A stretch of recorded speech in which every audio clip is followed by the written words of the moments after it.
शादी से पहले गर्लफ्रेंड्स के पास गई। एक लड़की ने अपनी माँ से कहा, अम्मी मैं अपने गर्लफ्रेंड के साथ हम बिस्तर होना चाहती हूँ, मुझे इजाज़त दे दो। माँ बड़ी अक्लमंद थी, उसने कुछ सोचा और बोली, ठीक है बेटी, मैं इजाज़त दूंगी, लेकिन पहले एक हफ्ते तक तुम्हें मेरी एक शर्त पूरी करनी होगी।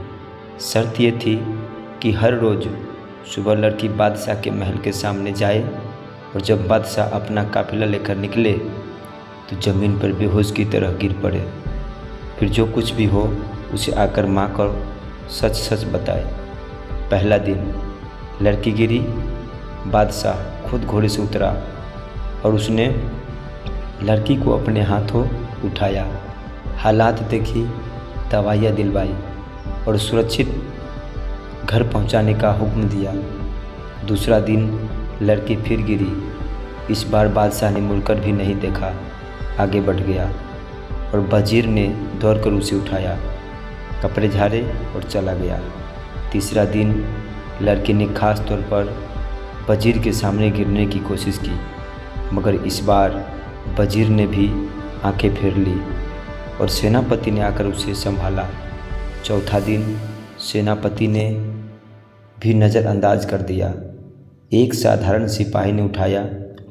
पाँचवां दिन सिपाही भी नहीं रुके, रास्ते में चलते एक आम राहगीर ने रुककर उसे उठाया। छठा दिन लोगों ने लाते मार मार कर उसे रास्ते से हटाया। फिर एक भिखारी ने उसे उठाया और किनारे की तरफ ले गया। सातवां दिन कोई इंसान नहीं रुका, एक आवारा कुत्ता आया और उसके मुंह चेहरे को चाटने लगा। 7 दिन पूरे हुए तो माँ ने बेटी को गले लगाया और धीरे से समझाया, बेटी यही होता है इस समाज में, जब कोई लड़की पहली बार गिरती है तो उससे पहले कोई बादशाह या बिगड़ा हुआ अमीरजादा उसकी इज्जत लूटता है, फिर उसे अपने से थोड़े छोटे के लिए छोड़ देता है, फिर छोटे उसे और छोटों के लिए धीरे धीरे यही लड़की एक दिन गली कुत्तों और लफंगों के लिए सस्ता माल बनकर रह जाती है, जिसे कोई उठाने की जहमत भी नहीं करता, बल्कि लात मारकर उसे रास्ते से हटा दिया जाता है। इसलिए बेटी अपनी इज्जत को कभी ज़मीन पर मत गिरने देना, क्योंकि जो एक बार गिर गई उसे पहले तो शहंशाह उठाते हैं, मगर आखिर में गली का कुत्ता भी नाक सिकोड़ कर चला जाता है।